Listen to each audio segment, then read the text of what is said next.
All right, welcome to Troubleshooting with Garland and with Garland and Farida. Episode 5. Can you believe it? Yeah, I can believe it. You can't. Okay, we are almost through season 1, so we have a couple of more episodes, you guys, and then season 1 will be done. Mm-hmm. It's been fun, Garland, doing this podcast with you. Yeah, it has. Yeah, I've enjoyed it. Oh, we still enjoy each other after so many years. But listen, so the topic, girl, I was reading this interesting article by Dave Ramsey. I love Dave Ramsey. He talks a lot about finances, you guys, but he was talking about people when they date, when you're dating. And when I mean date, I'm not talking about high school dating.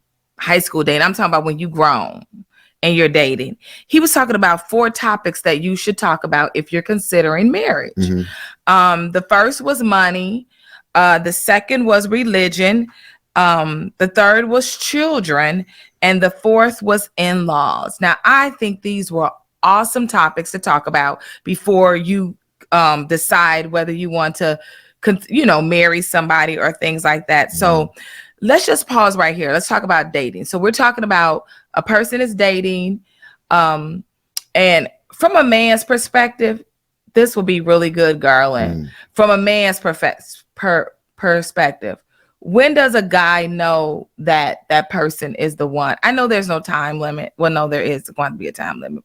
But anyway, when does a guy, if you're dating a lady, from a guy's perspective, when does a guy kind of know that this is the person he's going to spend the rest of their life with? Well, I can only really speak for me, but, it's probably other men out there that think like me. So, I would think that first of all, you have to be with somebody that you're comfortable around and you can be yourself. A lot of times when you're first dating and you first start talking, you kind of, I always say you don't really meet that person. You meet their representative when you first meet them. You don't reveal who you really are until you realize that you're in a safe place. So I think that's number one. Number two is like, does she respect me? Meaning, can I trust her? And once that that she can be trusted, then you start looking at, well, and this is just me, like, would I be comfortable with this woman raising my kids with me? That was something that I thought of, because when we think about tying a knot and really settling down, we think about the future, the long run, and is she the one? Would be like, well, is this the woman that I want to raise my kids with? Her values, do they match up with mine? Do I think that she's gonna stick around and not end up being, baby mama with drama and stuff like that? So I think at that point, when you figure that out, that's when okay, well, this is the one. That's my opinion on it. All right, that's good, Garland. But I feel like you went all around what I was asking you. So in time, how long do you think, from a man's perspective, how long? Like months, years, 5 years, 10 years, how long? Well, that depends on the guy too, because, you got some people that, no offense, but they've been engaged for 5-6 years. It's like, when you gonna actually do it? So, right. That really depends on the guy. If you serious and you know what you want, it don't take that long. You would know within a matter of maybe a few weeks or a month, couple months, if this is the one, and if you're serious about it. Especially if that's what you're looking for. And I personally don't think that you should be, dating when you're grown, unless you are looking to get married. Otherwise, you're just playing with people. Right. And I was trying to get you to just really say that, because I know from a woman's perspective, well, for me, in dating, when I got of that age, once again, you guys, we're not talking about people dating in high school or college because you're working on your degrees or whatever your life. But when you fully grown, you're not gonna be dating. You ain't gonna be dating me for no 5 or 10 years. You know, I mean, either you want something more or you don't. Now, Right. unless that female's like that, then that's different. I'm saying for me, Mhm. I mean, either you want this or you don't, Mhm. or because then we can't blame a man for wasting our time. Right. No, we allow that man to waste our time. Mhm. If you know you want to get married and things like that, is not then okay. So what we gonna do? Yeah. You know, and if you know that you don't want to get married, don't play with me. exactly. So Exactly. Don't play with me. All right. So all now that stuff should be said up front. I'm not looking just to hang out. You know, I'm looking for a commitment. And if you ain't the one, let me know now. That's right. So I can stop wasting my time. Come on, somebody. That was good. Come on, somebody. All right. So, Garland, your person is dating, and they're thinking about marriage. And the first thing he talked that he said that you should talk about is 4 things. The first thing was money. And in the podcast before this, season 4, episode 4, we did talk about money. Mhm. So you can go back and listen to that. So we'll just briefly talk about it. But he said that money fights and money problems are one of the leading cause of divorce in America. Mhm. That does not have to be the case, he says. If couples can get on the same page about finances, they'll be starting off their married life as a team. Right. So I think that was so awesome that he said that. And I like how he put in their team. Yeah. I think because sometimes I'm like, do we get married to still live single, or do we get married to be a team? Right. So when it comes to money, like, what is your thoughts? I mean, I know we all kind of like talked about this, but what is kind of like your thoughts on that? Well, I mean, even in the Bible, it says the two shall become one. Uh-huh. And that should be with our finances too. It should be one. I mean, some people have different accounts, and like we talked about that before. Yeah. But it's not mine and yours. What's mine is mine, and what's yours is yours. It's all of us. It's together. It's a team. The two shall become one. So that's everything. Everything that we have, it's all together. And you may have a separate account for you to do what you want to do here and there. But at the end of the day, we should both know what money is being spent and how much is coming in. Yeah. Just to be accountable. Right. So just get that up straight up front. Like this is what we're gonna do. Yeah, and get it understood too about when it comes to like if you tithing in church, you give and you sowing seeds. This is what I do. This is what I believe. So we need to get on the same page with this so we don't have any conflict. That's right. Conflict over money in relationships is even more prevalent than infidelity. Because people get caught up in money situations and then trust is broken and it can lead to a whole, another can of worms being open. Yeah, that's good. So money, we've done plenty of episodes about money, but yeah, that's a big thing. Number 2, religion. How would your beliefs impact your marriage? Now, we're raising 3 sons. 2 are dating age, we'll say, because we have a 12-year-old. So, well, he think he's a dating age. Yes, he think he can date, right? Yes. But one thing that I've always told my sons, when it comes to religion, like, I guess I'm just like, why would you marry somebody that doesn't believe what you believe? Right. Because I think down the line it's going to cause issues even with how you raise your kids. So I think how is this going to impact? And I know for us, like, this is our testimony. When you came into my life, like, I went to church and you didn't. Right. And so I remember I was like, well, we can't have nothing because you got to go to church because this is what I believe in. And and talk a little bit about that, about like, Well, it's really interesting because, I was never like an atheist or, different religion or something, Muslim or nothing. I was never any of that. I just didn't go. And when I think back now, you never really put the stipulation on me that I had to get saved. You just said, just come. And I think that was good because my salvation is not supposed to be because of you. So you told me in order to date you, I needed to be in that environment, and God, and then of course God would do the rest. So I think it was a standard that was set, and that's what needs to be said, especially in the beginning of relationships, because if we can't be unequally yoked, because I'm going to want to raise my kids in church, and you're going to want to lay in bed on Sundays, and we don't do that. And if we're going to raise up our kids, we need to be on the same page with it. That's really what it comes out to me, other than, personal salvation and relationship with God, is my kids, because there's no greater joy for me to see my kids raised up and walking in truth.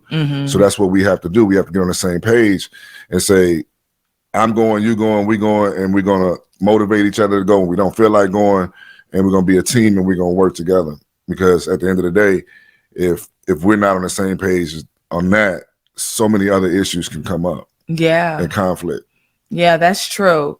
That now that is true. I don't think that that's discussed enough, about things that could be, when it comes to dealing with religion.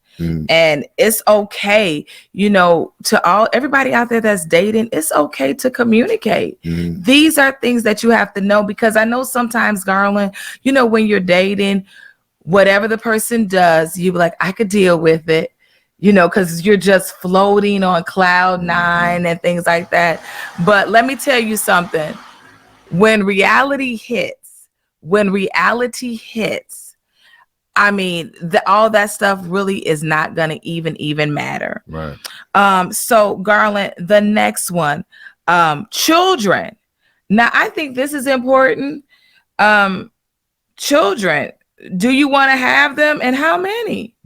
Because what if you get with somebody and they want 50 kids and you Not want 50. 5? Yeah. Well, talk about that. I think a lot of that too can be kind of funny, because when you look at it from a perspective of man and woman, a man can have a desire to have 5 kids, but however, if she don't want to have 5 kids, then how are you going to tell her what to do with her body? So I'm thinking in this situation where if we make a decision on how many kids that we're going to have in the beginning, it's real important, because at the end of the day, when we are going to get married, we have to think about our finances. We have to think about if we're going to put them in private school or public school. Clothes. Are you going to have enough money to raise all these kids? Because too many people we have so many people that are having kids, but they don't have the financial means to support them. So it's one thing to make a plans to build a family off of wishes and dreams, but you have to be realistic. And things happen, I understand that, but you have to be realistic. Like, if you want to have 6 kids, are you prepared financially to take care and provide for those 6 kids? Because kids cost money. Yeah, you are so right about it. You are so right about it. Kids do cost money. So yeah, Garland, did we ever talk about that when I can't remember. I know we talked about, how many kids did we say we wanted? We said we were going to have 3. Oh, okay. That's what I remember anyway. Well, we got 3 kids. Yeah. Oh, okay. So I guess we could check that off our list. We never got that girl though. Well, Garland, the shop is closed. Well, no. Can you imagine getting pregnant? Man, baby come out looking like it's been here before twice. We can't have no kids now. Those days are over.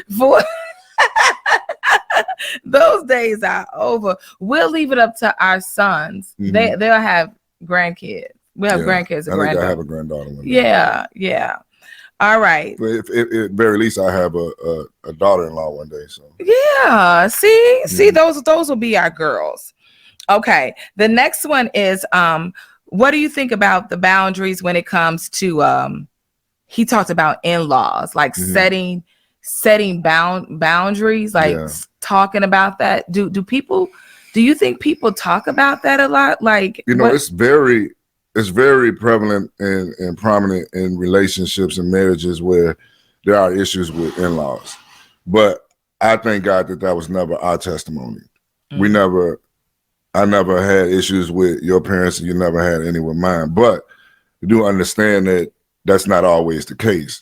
So what we have to do, especially in those situations, is get an understanding in the beginning of the relationship and the marriage as you're making plans, because you got to be strategic. You have to, don't just jump in with both feet. Make plans and talk it out. And this is one of the things that you can talk about. I really believe Dave Ramsey was hitting the nail on the head, because when it comes to us, we're going to have disagreements. This is a good example. We're going to have disagreements in marriage, but we have to be confident and secure that you're not going to run back and tell your mom what we're going through. I'm not going to go back and tell mine, because what's going to happen, and I've seen this happen, is we're going to make up.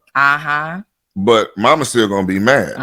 And what you've done is you've given her an opportunity to take on an offense that she should never even be exposed to. So stuff like that, dealing with in-laws and even your own parents and things like that, those are things that I think of that you could, if you can get that hashed out in the beginning, that we're going to keep our business to ourselves. That's number one. And here's another one. Never use an in-law against you. A good example is saying, you just like your mama, or you just like your daddy. Those are things, trust me, words like that, you can't take them back. It's not even worth going there, because you're just acting out of emotion when you're in the heat of the moment. So Right.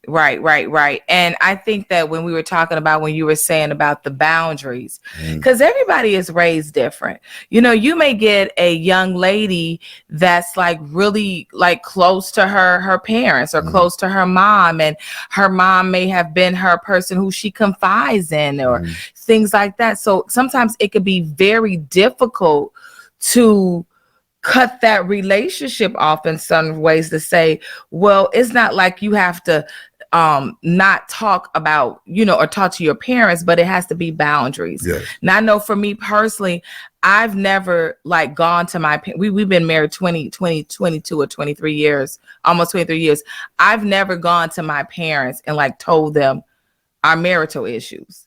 It just wasn't something that I did. Either me or you are going to work it out, or if I feel like I need to go to somebody, then I'm going to find somebody to go to. So I do like how you said that, how you want to keep them, out of that part of your marriage, because how do you ever grow?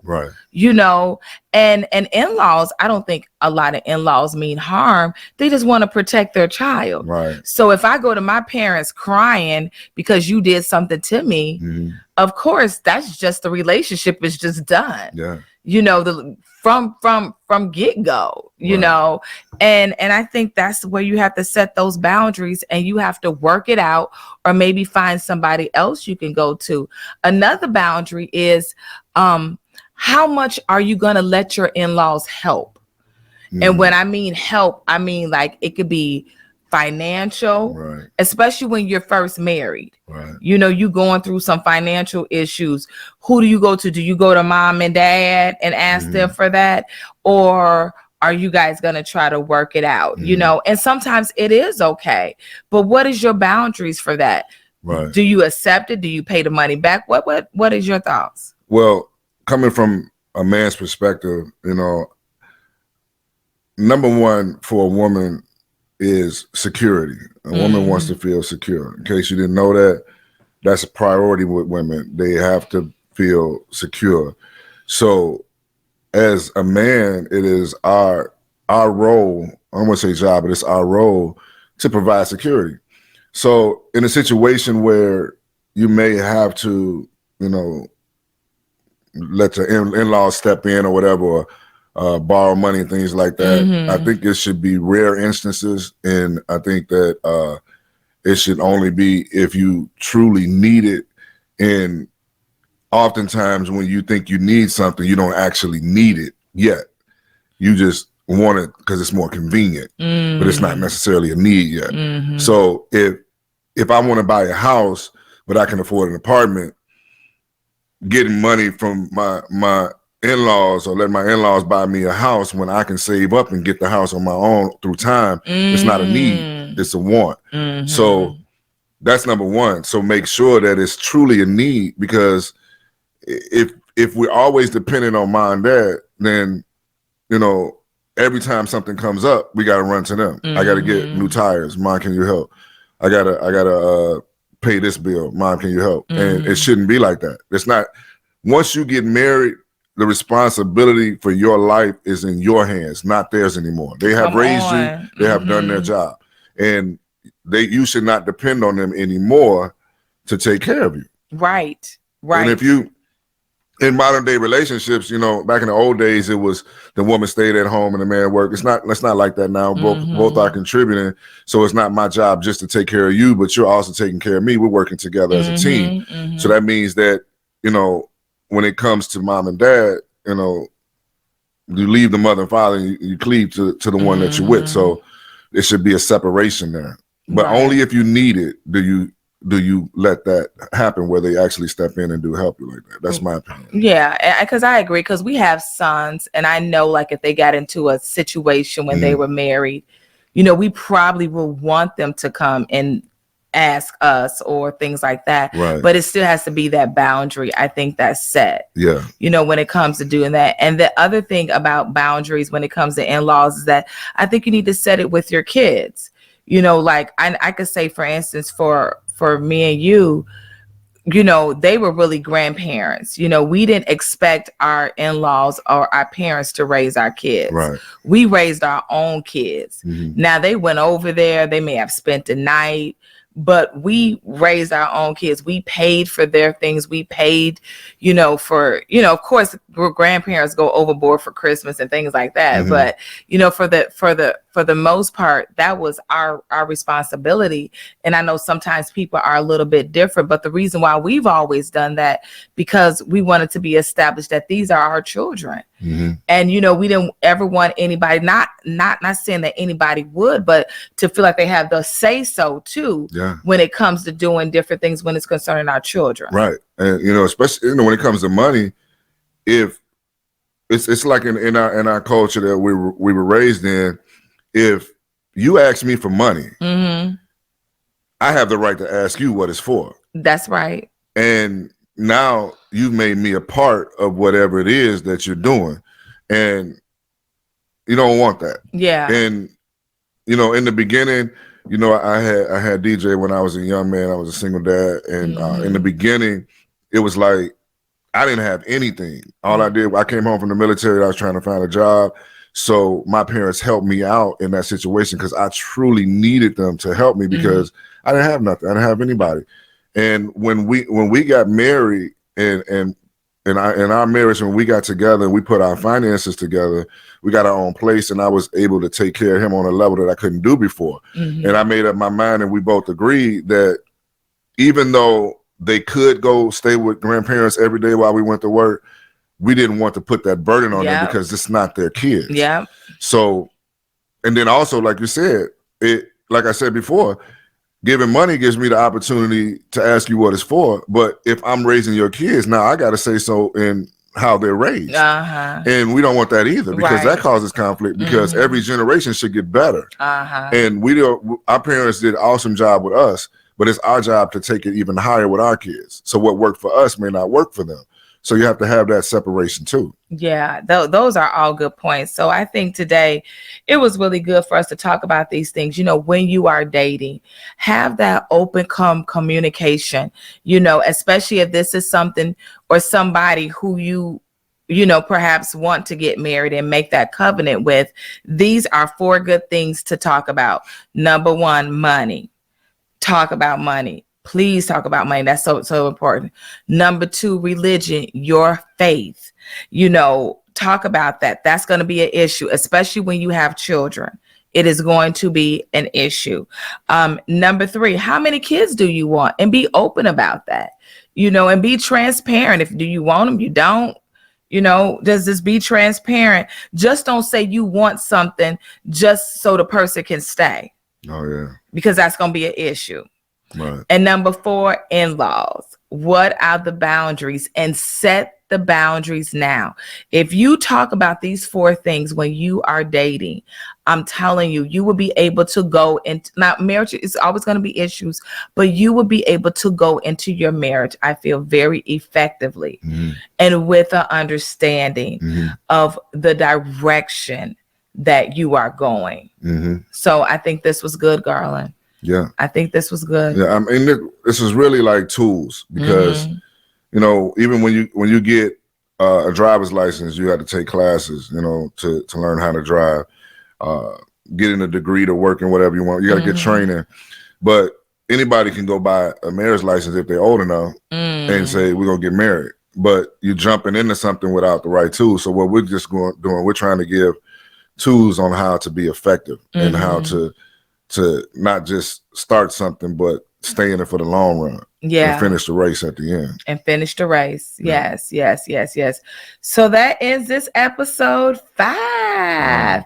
Episode 5. 4 things that you should agree on before you decide to get married. Money, religion, children, and in-laws should be the top 4 priorities. So if you are enjoying this, make sure you go on our YouTube channel and that you share. I know this runs on Facebook, but share. This is something positive, you guys. And we do this so we can help people. Some things you agree with, some things you may not agree with, but just know and trust and believe that it's coming from our heart. And God had placed this podcast on our heart to do so we can help people. All right. All right. So have a fabulous day and see you next time for episode 6. All right. Bye-bye. Bye-bye. Bye-bye.